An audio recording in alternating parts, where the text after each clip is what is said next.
प्यारे बच्चों, सुप्रभात। उम्मीद है गुजरते हुए समय को कोई नहीं रोक सकता, आप भी नहीं रोक सकते, लेकिन समय के महत्व को समझते हुए अपनी पढ़ाई को जारी रखिए।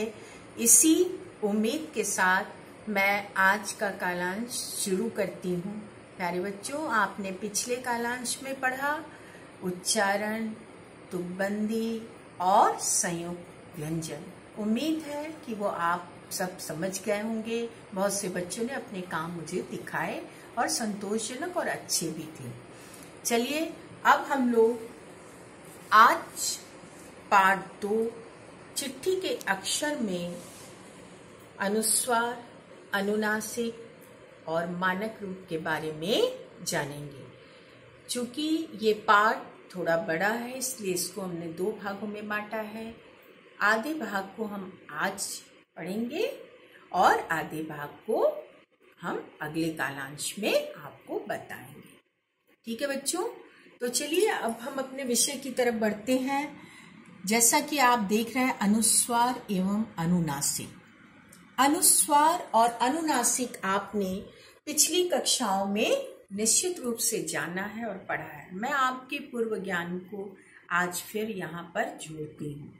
अनुस्वार क्या है, पहले ये जानना जरूरी है। जिन वर्णों के उच्चारण के समय आवाज केवल नाक से या नासिका से आए, उन्हें हम अनुस्वार कहेंगे। जैसे कंगन, जैसे हंस, जैसे अंडा, जैसे चंदा आदि। फिर से सुनिए, जिन वर्णों के उच्चारण में आवाज केवल नाक से या नासिका से आए, उनको हम अनुस्वार कहेंगे। जैसे मैंने आपको अनेक उदाहरण चंदा, अंडा, कंगन आदि बताए। ध्यान दीजिए कि अनुस्वार का चिन्ह क्या है। अनुस्वार का चिन्ह बिंदु है और बिंदु शिरोरेखा के ऊपर लगाया जाता है। आप बोलेंगे मैम शिरोरेखा क्या है? हाँ, शिरोरेखा माने किसी भी शब्द के ऊपर जब आप किसी भी वर्ण या किसी भी शब्द के ऊपर जब आप ऊपर जो रेखा बेड़ी लाइन खींचते हैं, उसे हम शिरोरेखा कहते हैं।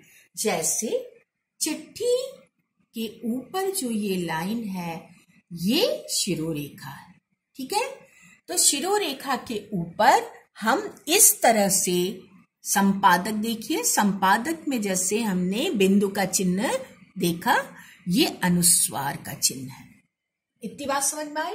अब दूसरी चीज है अनुनासिक। अनुनासिक या चंद्र बिंदु जिसका चिन्ह है। अनुनासिक का चिन्ह चंद्र बिंदु है। अनुनासिक की परिभाषा जानिए। जिन वर्णों के उच्चारण में आवाज नासिका और मुख दोनों से आए, वे अनुनासिक। अनुनासिक के उदाहरण जैसे कुआं, जैसे बाएं, जैसे आंख, जैसे ऊंट इत्यादि। इतनी बात समझ में आई। फिर से समझिए, अनुनासिक वर्णों के उच्चारण में आवाज नासिका और मुख दोनों से आती है। जैसे आंख, जैसे अंधेरा, जैसे दाएं, जैसे बांटना, जैसे 5 इत्यादि। इतनी बात समझ में आई। ये भी शिरोरेखा के ऊपर ही इसका भी चिन्ह लगाया जाता है। चलिए बच्चों, अब हम लोग अनुस्वार और अनुनासिक से संबंधित अभ्यास कार्य करेंगे। जैसे देखिए, पहला प्रश्न है, ऊपर दिए गए वाक्यों में से उन शब्दों को छांट कर लिखिए जिन पर बिंदु लगा है अथवा चंद्र बिंदु लगा है। यहां पर बिंदु वाले शब्द माने अनुस्वार वाले शब्द। यहां पर चंद्र बिंदु वाले शब्द माने अनुनासिक वाले शब्द। हम इन 2 पंक्तियों में से छांटेंगे। चिट्ठी के नीचे संपादक के हस्ताक्षर थे। संपादक, यहाँ पर पहला अनुस्वार वाला शब्द आप लिखेंगे। चिट्ठी की लिखावट बड़ी सुंदर थी। सुंदर भी अनुस्वार का ही उदाहरण है, तो यहाँ पर सुंदर लिखेंगे अनुस्वार के उदाहरण के नीचे। आगे, मेरे मुंह से अनायास ही निकल पड़ा। वाह, बड़ी सुंदर लिखावट है। यहाँ पर मुंह चंद्र बिंदु वाला शब्द है या अनुनासिक का शब्द है, तो मुंह यहाँ पर लिखेंगे। आगे, आप तो मेरे मन की बात भांप गए। भांप गए माने जान गए। भांप शब्द अनुनासिक का उदाहरण है, तो आप यहाँ पर अनुनासिक के उदाहरण में लिखेंगे। इतनी बात तो बच्चों आप समझ गए होंगे। अब हम लोग अगले प्रश्न की ओर बढ़ते हैं। अगला प्रश्न है, बिंदु वाले शब्दों में जिस वर्ण पर बिंदु या अनुस्वार लगा है उसे बोलने के बाद आवाज कहाँ से निकलती है? उचित उत्तर पर सही का निशान लगाइए। मुंह से, नाक से या मुंह एवं नाक दोनों से? निश्चित रूप से आप लोगों ने अभी तक यही जाना कि आवाज नाक से निकलती है। इतनी बात समझ में आई? अब चलिए, इतना तो मुझे लगता है कि आप समझ गए हैं। अब हम अगले प्रश्न की तरफ चलते हैं। प्रश्न 3, चंद्र बिंदु या अनुनासिक वाले शब्दों में जिस अक्षर पर चंद्र बिंदु लगा है उसे बोलते समय आवाज कहाँ से निकलती है? उचित उत्तर पर सही का निशान लगाइए। मुंह से, नाक से या मुंह एवं नाक दोनों से? निश्चित रूप से उत्तर यही होगा, मुंह एवं नाक दोनों से। इतनी बात सबके समझ में आई? अब हम लोग आगे चलते हैं प्रश्न संख्या 4 पर। आप अब नीचे दी गई वर्णमाला को पूरा कीजिए।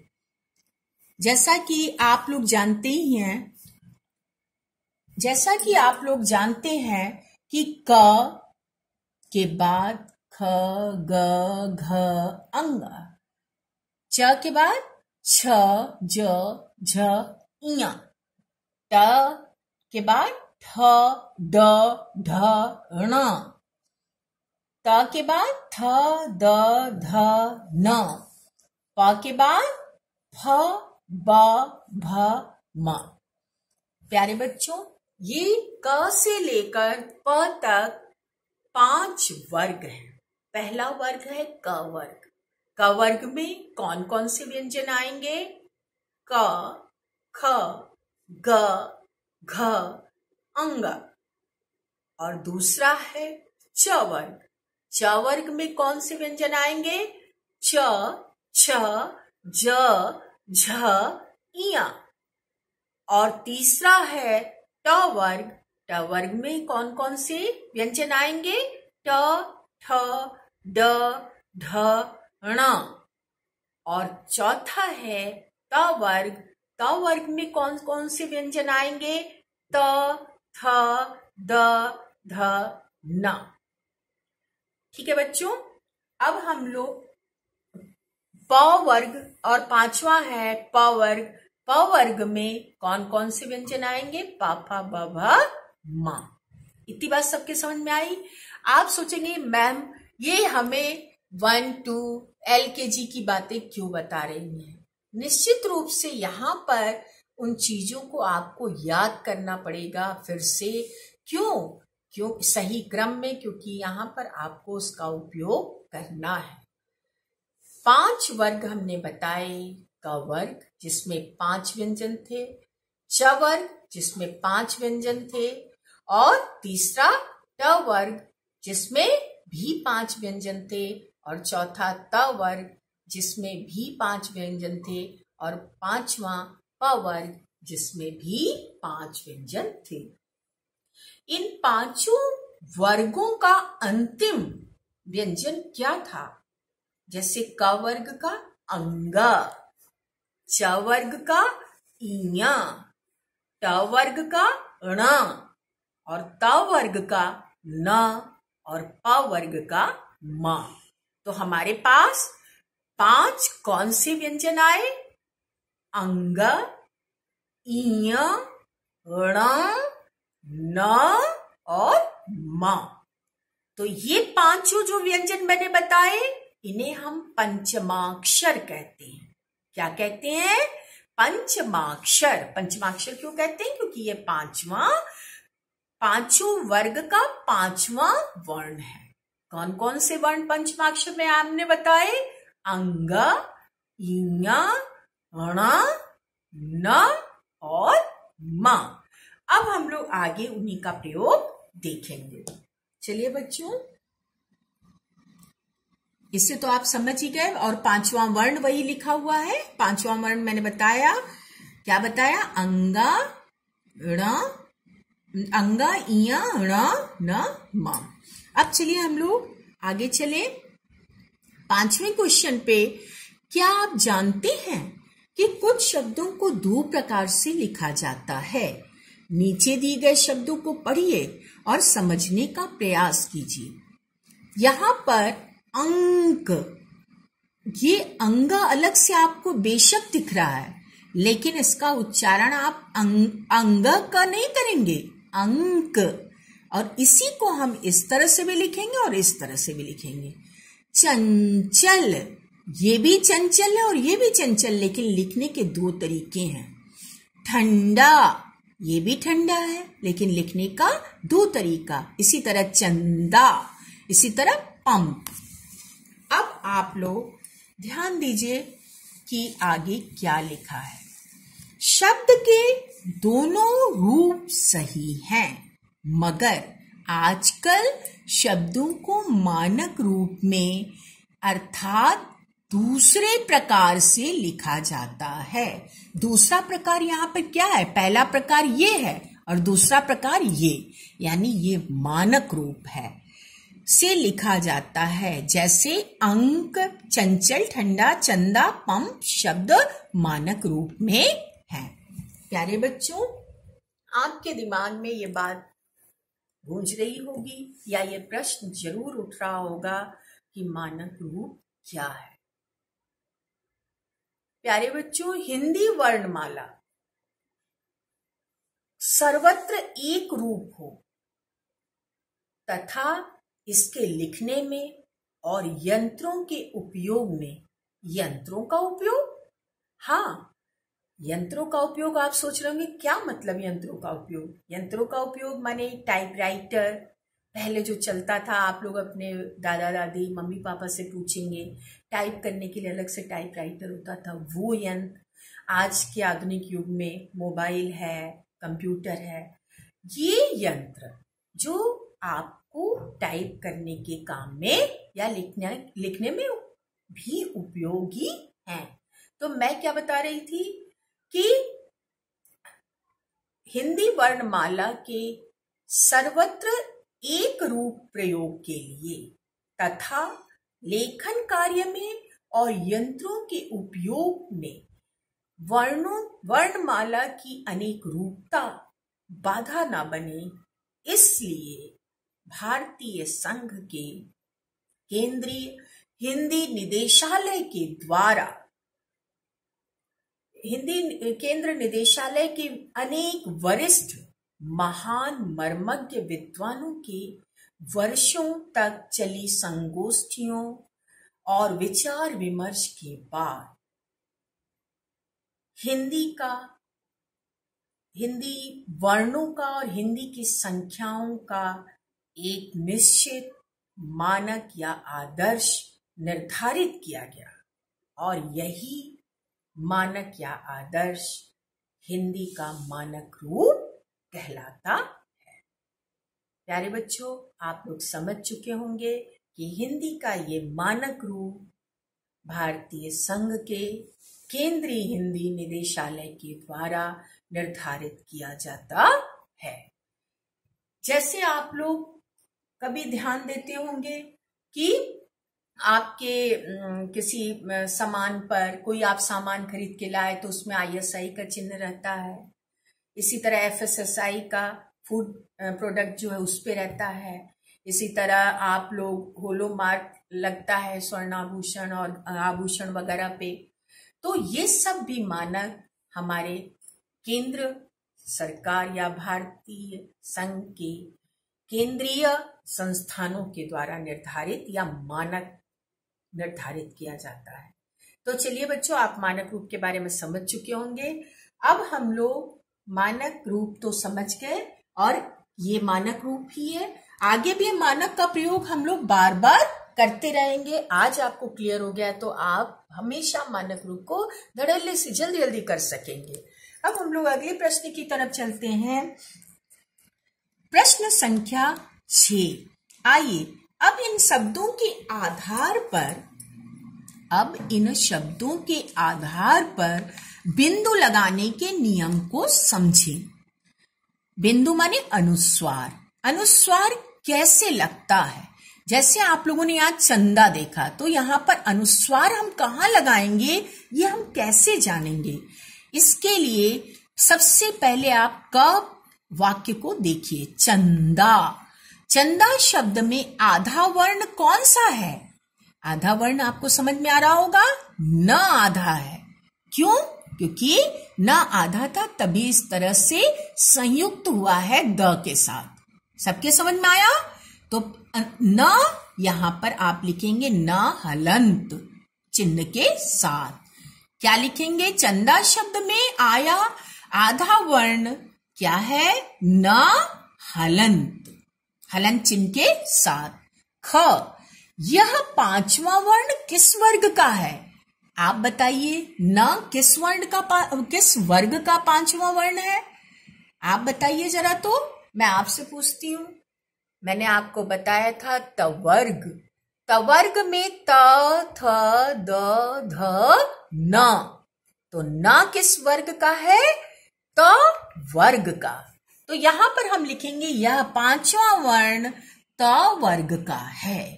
इतनी बात समझ में आई सबके? अब हम लोग आगे चलेंगे। पांचवें वर्ण के बाद कौन सा वर्ण है? चंदा में पांचवें वर्ण के बाद कौन सा वर्ण है? पांचवा वर्ण था न हलन।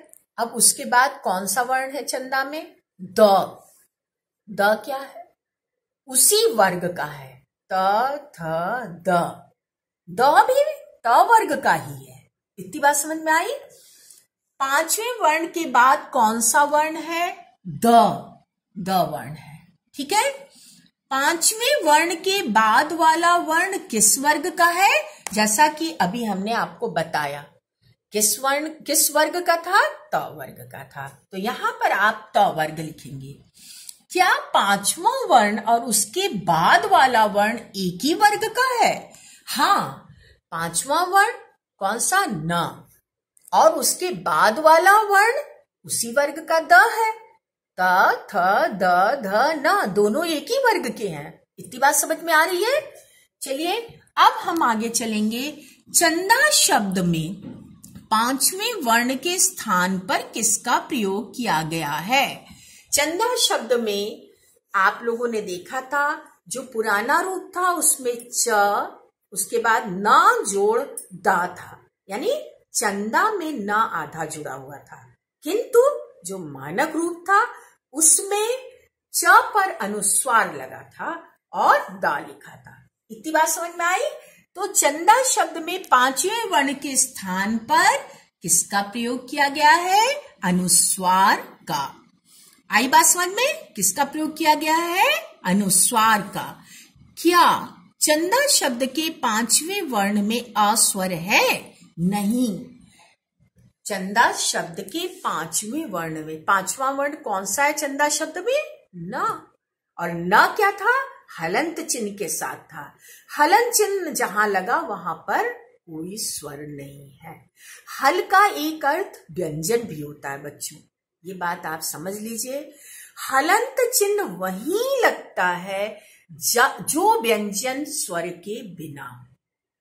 व्यंजन जब अपने मूल रूप में होते हैं तो सारे व्यंजन हलंत चिन्ह के साथ होते हैं। क्यों?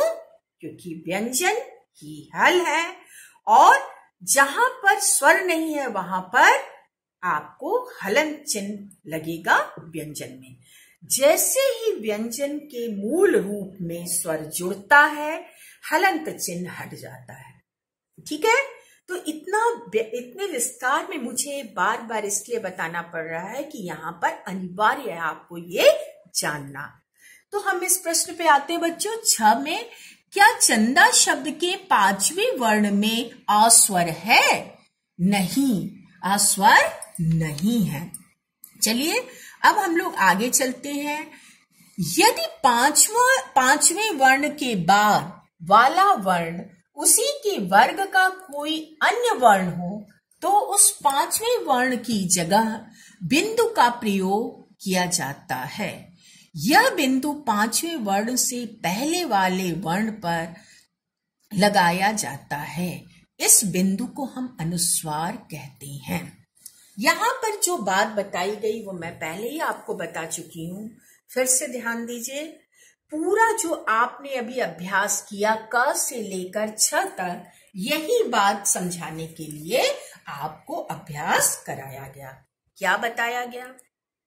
कहा गया कि यदि किसी वर्ग का 5वां वर्ण यदि स्वर रहित हो, माने स्वर के बिना, जैसे अंग है तो हलन चिन्ह के साथ हो, जैसे इया है अगर हलन चिन्ह के साथ हो, जैसे ण है हलन चिन्ह के साथ हो, जैसे न है हलन चिन्ह के साथ हो, जैसे म है हलन चिन्ह के साथ हो। पहली तो ये अनिवार्य शर्त। अब दूसरी अनिवार्य शर्त क्या है? उसके हलन चिन्ह वाले पंचमाक्षर के जस्ट बाद या तुरंत बाद उसी वर्ग का कोई अन्य व्यंजन आए। पंचमाक्षर अगर दोबारा आएगा तब नहीं, बल्कि उसी वर्ग का जो बाकी 4 व्यंजन बचा है उनमें से कोई एक आए तब। जैसे यहां चंदा में न हलंत था और द उसी वर्ग का त, थ, द, ध में से एक था, इसलिए यहां पर पंचमाक्षर को अनुस्वार आदेश हुआ या अनुस्वार हो गया। लेकिन एक बात और ध्यान देने की है कि अनुस्वार कहाँ लगाया जाएगा? आप द पे लगाएंगे? नहीं, द पे बिल्कुल नहीं लगेगा, बल्कि पंचमाक्षर जो हलंत वाला प्रयोग हुआ है उसके पहले वाले वर्ण पर लगेगा, चाहे वो वर्ण किसी भी वर्ग का। जैसे च किसी भी वर्ग का था, लेकिन अनुस्वार कहाँ लगा? च पर लगा। ठीक है, तो अनुस्वार लगाने के लिए, सही जगह लगाने के लिए हमें 3 बातें ध्यान देनी है। पहला तो पंचमाक्षर स्वर रहित हो, यानी स्वर के बिना। दूसरा, पंचमाक्षर के तुरंत बाद उसी वर्ग का, वर्ग याद होगा आपको, भी मैंने डिटेल में बताया है, उसी वर्ग का कोई अन्य व्यंजन हो। जैसे न था तो त, थ, द, ध में से कोई एक हो। और तीसरा, अनुस्वार पंचमाक्षर के तुरंत पहले वाले वर्ण व्यंजन पर लगाया जाएगा। तुरंत पहले वाले वर्ण पर लगाया जाएगा। अनुस्वार हमेशा स्वर के ऊपर ही लगाया जाता है, ये भी ध्यान रखिएगा। तो वर्ण ही समझिए। ठीक है, इतनी बात सबके समझ में आई जैसा आप लोगों ने अभी जाना। अब हम लोग इसका अभ्यास कर लेते हैं। अभ्यास प्रश्न 7 का हम लोग पहला, नीचे दिए गए शब्दों में 5वें वर्ण के स्थान पर अनुस्वार चिन्ह लगाइए। चलिए, रंग। देखिए बच्चों, हमने जो आपको समझाया रंग में, क्या समझाया था कि पहले तो पंचमाक्षर हलन चिन्ह के साथ हो। ठीक है, हलन चिन्ह के साथ अंग है, उसके बाद उसी वर्ग का तुरंत बाद उसी वर्ग का कोई व्यंजन हो, ग भी उसी वर्ग का है, क ख ग। अब ऐसी स्थिति में अनुस्वार चिन्ह का लगना एकदम निश्चित है, लेकिन लगेगा कहां पर? मैंने बताया था कि पंचमाक्षर के तुरंत पहले वाले वर्ण पर लगेगा, यहां पर र पर अनुस्वार लगेगा और आप लिखेंगे रंग। इतनी बात समझ में आई? इसी तरह मंजन, देखिए इया, उसके आगे ज है, ज उसी वर्ग का है और इसलिए म पर अनुस्वार लगेगा। इसी तरह ण, ड उसी वर्ग का आगे है तो यहां पर इस वाले ड पर अनुस्वार लगेगा। इसी तरह अंत में अ पर लगेगा। इसी तरह कंपन में प उसी वर्ण का अन्य वर्ण है, उसी वर्ग का अन्य वर्ण है, इसलिए अनुस्वार निश्चित है और क पर अनुस्वार लगेगा। इसी तरह दिनांक, दिनांक में ये अंगा है और क वर्ग का है और क देखिए यहां आगे है तो न पर लगेगा। तुरंत उसके पहले वाले पे, दी पे नहीं लगेगा, ना पे लगेगा। फिर पंचम में भी ऐसा ही होगा, प पे लगेगा, पंडित में भी प पे लगेगा और गंदा में भी ग पे लगेगा और अंबर में भी अ पर अनुस्वार लगाया जाएगा। तो प्यारे बच्चों, हम लोगों ने देखा, फिर से एक बार देखिए, रंग में र पर, मंजन में म पर, डंडा में ड पर, पहले वाले ड पर, अंत में अ पर, कंपन में क पर, दिनांक में ना पर, पंचम में प पर और पंडित में प पर और गंदा में ग पर और अंबर में अ पर अनुस्वार चिन्ह का प्रयोग किया जाएगा। इतनी बात आप लोगों ने समझ ली होगी। अब 8वां प्रश्न है जिससे मैं आज आपको गृह कार्य के लिए दे रही हूं। ये 8वां प्रश्न आपका गृह कार्य है, लेकिन मैं समझा दे रही हूं कि आप कैसे करेंगे।